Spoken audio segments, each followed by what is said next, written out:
One विभाग का हम ललपनिया में कैटल गार्ड के रूप में लगभग 11 साल मजदूरी के रूप में काम किए हैं। आज भी हमारे माता पिता सड़क पर झोपड़ीनामा होटल चलाते हैं और हम मेरा जो जीवन रहा है वो बिल्कुल संघर्षमय रहा है और लोगों के बीच में हम रहे हैं, लोगों के बीच में काम किए हैं, जिसका स्वरूप आप देख रहे होंगे। मेरी पत्नी रिकॉर्ड मतों से सदस्य बनी। हम लोग बिल्कुल गरीब परिवार से बिलोंग करते हैं। आप देख रहे होंगे हम एक मजदूर क्वार्टर में आज भी रहते हैं। 10 बाय 10 का रूम है। एक छोटा भाई है, वो मामूली सा एकदम छोटा सा गुमटी चलाते हैं। आप जाके चौक में देख सकते हैं। नमस्कार दोस्तों, मैं हेमंत महतो और आप देख रहे हैं बोकारो आज तक। दोस्तों, प्रधानमंत्री नरेंद्र मोदी का चाय बेचने की कहानी और प्रधानमंत्री बनने तक की जो किस्सा है आप सबों ने सुनी होगी और जानते हैं।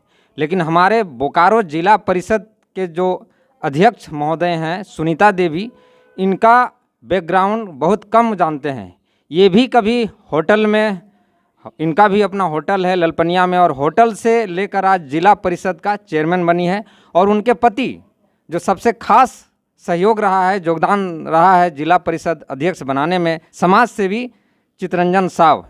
ये कभी कैटल गार्ड हुआ करते थे, मजदूर हुआ करते थे कभी, और आज गोमिया ही नहीं पूरे बोकारो जिला भर के एक प्रसिद्ध समाज सेवी और गरीबों के मसीहा के रूप में उभर कर सामने आए हैं। पिछले दिनों इन्होंने अपने क्षेत्र के लोगों से रायशुमारी भी ली है। सभी लोगों ने एक स्वर में इन्हें विधायक का चुनाव गोमिया विधानसभा से लड़ने का हामी भरी है। चलिए आज बात करते हैं चितरंजन साहब और बोकारो जिला परिषद की अध्यक्ष सुनीता देवी से। सबसे पहले चितरंजन साहब जी से, जो समाज सेवी हैं। नमस्कार। सबसे पहले हेमंत जी, आपको बहुत बहुत धन्यवाद। आपका जो ये राजनीति का शुरुआत है, या फिर अपना जो घर से जब निकलें तो किस तरह से आप आगे बढ़ते गए हैं? देखिए, हमारा तो सबसे पहले वन विभाग का हम ललपनिया में कैटल गार्ड के रूप में लगभग 11 साल मजदूरी के रूप में काम किए हैं।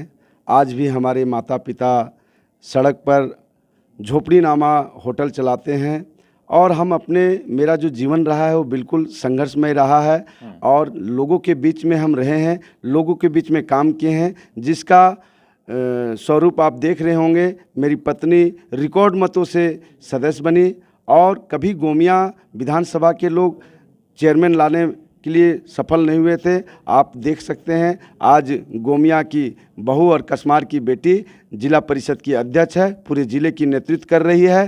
तो कहीं न कहीं इसमें सभी लोगों का साथ सहयोग रहा है, तभी हम यहाँ तक पहुँचे हैं। और हम लोग बिल्कुल गरीब परिवार से बिलोंग करते हैं। आप देख रहे होंगे हम एक मजदूर क्वार्टर में आज भी रहते हैं। 10 बाय 10 का रूम है और हमारा जो घर है, आज भी हमारे पिताजी का बनाया हुआ 4 घर है, उसमें से एक रूम मेरा है, बाकी 3 भाई हैं। मेरे एक छोटा भाई है, वो मामूली सा एकदम छोटा सा गुमटी चलाते हैं। आप जाके चौक में देख सकते हैं। मेरी पत्नी आज जिला परिषद की अध्यक्ष बनी, तो इसमें कहीं ना कहीं सभी जनता का सहयोग साथ रहा और मेरी कार्यशैली को देख करके ऐसा हमको मिला है और ऊपर वाले का भी आशीर्वाद मिला है। राजनीति के क्षेत्र में आप कब से आए हैं और कैसे आना हुआ आपका? राजनीतिक क्षेत्र में देखिए, हम लोग हमेशा सामाजिक कार्य करता रहे हैं। हम सबसे पहले दुकानदार संघ का अध्यक्ष हैं। आज लगातार 15 साल से लगातार हम TTPS ललपनिया व्यापार संघ का अध्यक्ष है। मेरा राजनीतिक का शुरुआत वहीं से हुआ है। बगल में नर्सरी में हम डिप्टी भी करते थे और लोगों के बीच में समाज सेवी करते थे। करते करते लोगों ने सहयोग साथ दिया और आज देख रहे होंगे कि आपके सामने जिला परिषद की अध्यक्ष है और हम लोग पूरे जिला में काम कर रहे हैं। पूरे जिला का एक भी ऐसा पंचायत नहीं होगा जिस पंचायत में जिला परिषद का फंड और जिला परिषद का काम नहीं हो रहा होगा। क्या लगता है गोमिया का अगर आप विधायक बन जाते हैं तो प्राथमिकता क्या क्या रहेगी आपका? देखिए, गोमिया हमारे बोकारो जिला में 5 विधानसभा है, सबसे पिछड़ा विधानसभा गोमिया है। तो कहीं ना कहीं गोमिया में हम लोग जब से चुनाव जीते हैं, तेनूघाट बेरमो को जिला बनाने के लिए लगातार आंदोलन कर रहे हैं। पहले लोग आवाज़ उठाते थे लेकिन आंदोलन कोई नहीं करते थे, लेकिन जिला परिषद अध्यक्ष के नेतृत्व में, अध्यक्षता में लगातार आंदोलन कर रहे हैं और हम लोग लगातार करते रहेंगे। जैसे ही तेनूघाट जिला बनेगा तो आप जान लीजिए महुआटांड प्रखंड बन जाएगा, 7 पंचायत में एक प्रखंड बन जाएगा, कसमार में एक और प्रखंड का विस्तार हो जाएगा और कहीं ना कहीं तेनूघाट में पतरातू की तरह डेवलपमेंट करेंगे। हमारा कुणाल डैम इतना बड़ा डैम है, पर्यटन स्थल बनेगा। बिल्कुल कुणाल डैम है, हमारा लुगुबुरु घंटाबाड़ी है, हमारा टेनू डैम है। अगर ये सब जगह को डेवलपमेंट किया जाए तो ऑटोमेटिक गोमिया विधानसभा आगे बढ़ेगा। गोमिया में हमारा उद्योग क्षेत्र की कमी नहीं है, कोलवरी क्षेत्र है, ओएनजीसी का 108 प्रोजेक्ट है, आईएल है, टीटीपीएस है, सटा हुआ बीटीपीएस है। तो कहीं न कहीं बहुत सारा गोमिया विधानसभा का आगे ले जाने का स्रोत है, लेकिन यहाँ के जनप्रतिनिधियों के आपसी विवाद के चलते अगर यदि ये जीतेंगे तो उनको काम नहीं करने देंगे, वो जीतेंगे तो इनको काम नहीं करें। हम किसी का नाम नहीं लेना चाहते हैं। पूरे क्षेत्र में आप जानते होंगे कि 10 साल से एक दूसरे का विकास का बाधक बने हुए हैं। कहीं कुर्सी फेंका फेंकी लड़ाई होता है तो कभी कोई बोलता है कि यहाँ पानी आना चाहिए। गोमिया में आज पानी नहीं आया, एक बोलते हैं कि नहीं टेंडर होना चाहिए, एक बोले नहीं होना चाहिए। अंततः टेंडर हुआ और वो झारखंड सरकार ने डीएमएफटी फंड से हुआ। हम लोग वहाँ पर गए थे तो सबसे पहला प्राथमिकता रखे थे कि गोमिया को हम लोग पानी देंगे और डीएमएफटी मद से काम हो रहा है, बहुत जल्द पानी आने वाला है। क्षेत्र में आप एक प्रसिद्ध समाजसेवी के तौर पर उभर रहे हैं। कसमार हो या पेटरवार हो या गोमिया हो, सभी जगह आप दौरा भी कर रहे हैं, कई जगह समस्या भी आप समाधान कर रहे हैं। क्या लगता है इस बार क्षेत्र से चुनाव लड़ने का मन है? बिल्कुल, देखिए आज तक जो पंचायत के वार्ड सदस्य होते हैं उनसे सभी लोग काम लेते हैं, लेकिन कभी भी उनका समस्या जानने का लोग कोशिश नहीं किया। पंचायत के प्रतिनिधि से सब लोग काम लेते हैं, लेकिन उनका समस्या जानने की कोशिश नहीं किया। जिला परिषद की अध्यक्ष मैडम के नेतृत्व में आज पूरे गोमिया विधान सहित पूरे जिले में सभी जगह से वार्ड सदस्यों से रिक्वायरमेंट मांगा गया और डीएमएफटी का जो बैठक हुई उसमें सारी योजनाओं को हम लोग चढ़ाए हैं और उम्मीद रखते हैं कि बहुत जल्द उस ज़मीन पर भी उतरेगी। और हम लोग ज़मीन से जुड़कर काम कर रहे हैं, ज़मीन से जुड़ा हुआ आदमी है। हम लोग आम आदमी की तरह सभी लोगों से मिलते हैं। सभी जनता हमारे भाई भतीजे माता बहन की तरह लोग हमसे आके बात करते हैं।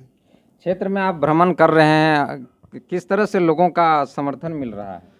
देखिए, आप लोग भी क्षेत्र में हैं, सब जगह घूम रहे होंगे, आप लोग देख रहे होंगे, क्योंकि गोमिया की जो जनता है वो पिछले 10 साल से बिल्कुल ठगा महसूस कर रहा है। और आप देख लीजिए, बोकारो जिला में 5 विधानसभा है, 5 विधानसभा में अगर सबसे पिछड़ा विधानसभा अगर यदि है तो वो गोमिया विधानसभा है। और जबकि गोमिया में सबसे ज़्यादा काल कारखाने हैं, उद्योग हैं, ओएनजीसी है, टीटीपीएस है, सटा हुआ बीटीपीएस है, कलवरी है, यहाँ पर टेनू डैम है इतना बड़ा। लेकिन कहीं ना कहीं आज गोमिया विधानसभा पीछे है, जिसको जनता समझ रही है कि अब न कुछ ऐसे लोगों को नेतृत्व करने के हाथ देना होगा जो पूरे विधानसभा को पूरे जिला में सबसे आगे करने का काम करेंगे। क्योंकि आप भाजपा से जुड़े हुए हैं और ओबीसी मोर्चा के जिला अध्यक्ष भी हैं और यहाँ एनडीए का ये संभव है कि एनडीए को सीट मिलेगा, तो बगावत करना होगा आपको पार्टी से? नहीं, देखिए, अभी बगावत करना नहीं करना वो तो बात की बात है। अब जो पहले जो स्थिति था वैसा पार्टी नहीं करेगी। पार्टी एकदम बिल्कुल जनता का फीडबैक लेकर के ही काम करेगी। और देख रहे होंगे आए दिन जो हमारे गठबंधन पार्टी के लोग हैं, अभी कुछ ही कल ही पेटरवार में 38 लोग एक साथ आजसू से रिजाइन दे दिए। तो कहीं ना कहीं जनता 5 साल देख चुकी हैं, लोग उनको पढ़े लिखे शिक्षित विद्वान समझ के वोट दिए थे, लेकिन ज़मीन पर कुछ भी ऐसा काम नहीं उतरा, जिससे काफ़ी नाराज़गी है। और देखिए, काम सरकार, भारत सरकार, राज्य सरकार बहुत सारा करती है और वो सब आप अपने सिरे पे ले लेंगे तो ऐसा नहीं चलेगा साहब। आप अपने सक्षम से क्या किए, आपके अनुशंसा से क्या आप गिनाते हैं कि 6 लाइन बन रहा है, 4 लाइन बन रहा है, वो आपका नहीं है साहब, वो भारत सरकार की है। आप अपने से क्या किए हैं आप उसको बताइए ना।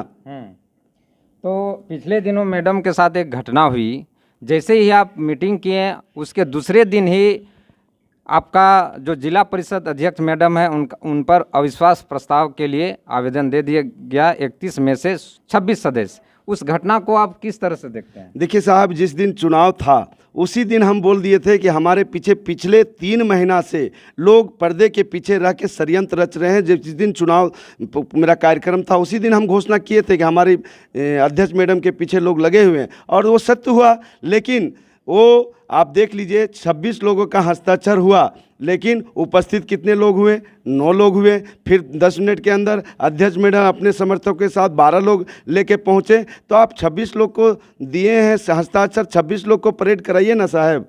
क्यों इस तरह का आप डिस्टर्ब कर रहे हैं और किसी का लोकप्रियता से घबरा रहे हैं आप? मैडम स्वागत है हमारे चैनल में।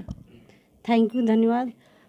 पिछले दिनों आप लोगों ने मीटिंग किया था और चितरंजन भैया चुनाव लड़ने का घोषणा भी किए थे और लोग यहाँ की जो आपका क्षेत्र का जनता है उन्होंने भी हामी भर दी थी इनको चुनाव लड़ने के लिए गोमिया विधानसभा से। और दूसरे ही दिन एक घटना होती है, आपके खिलाफ अविश्वास होता है 31 में से 26 सदस्यों के द्वारा लिखित रूप से, जबकि 16 सदस्य आपके साथ थे चुनाव के वक्त। ऐसा क्या वजह रहा होगा, क्या किस रूप में देखते हैं आप?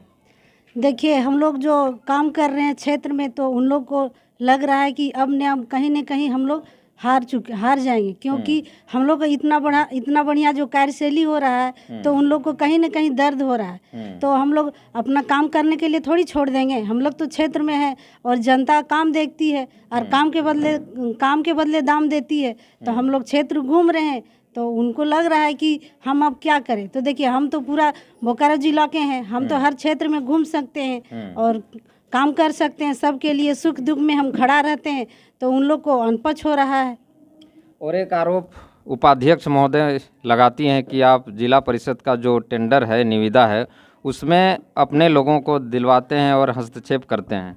उसमें मेरा कहीं रोल नहीं रहता है, ना मेरा कोई भाई है ना कोई भतीजा है, क्योंकि किसी का भाई किसी का देवर वहाँ पर ठेकेदारी खुद करते हैं। वहाँ पर मेरा किसी का रोल नहीं है। जो बोलती है फालतू बोलती है, उसका कोई काम नहीं रहता है। तो खिसियाली बिल्ली खम्मा नोचे, उसका कोई काम नहीं है। तो सबको सदस्य को भड़काना, और पहले तो किसी का घर उजाड़ चुकी है, अब चाहती है कि और किसी का हम घर उजाड़े, क्योंकि आज तक किसी को बसाने नहीं जानी है, खाली उजाड़ने का काम की है।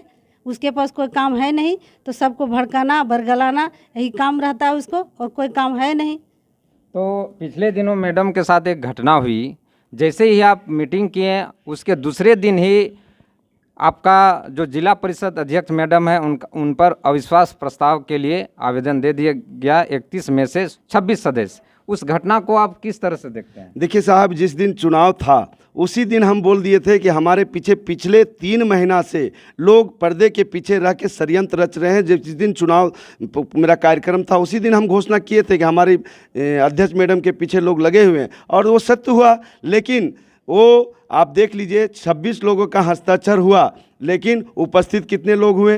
9 लोग हुए। फिर 10 मिनट के अंदर अध्यक्ष मैडम अपने समर्थकों के साथ 12 लोग लेके पहुँचे। तो आप 26 लोग को दिए हैं हस्ताक्षर, 26 लोग को परेड कराइए ना साहब। क्यों इस तरह का आप डिस्टर्ब कर रहे हैं और किसी का लोकप्रियता से घबरा रहे हैं आप?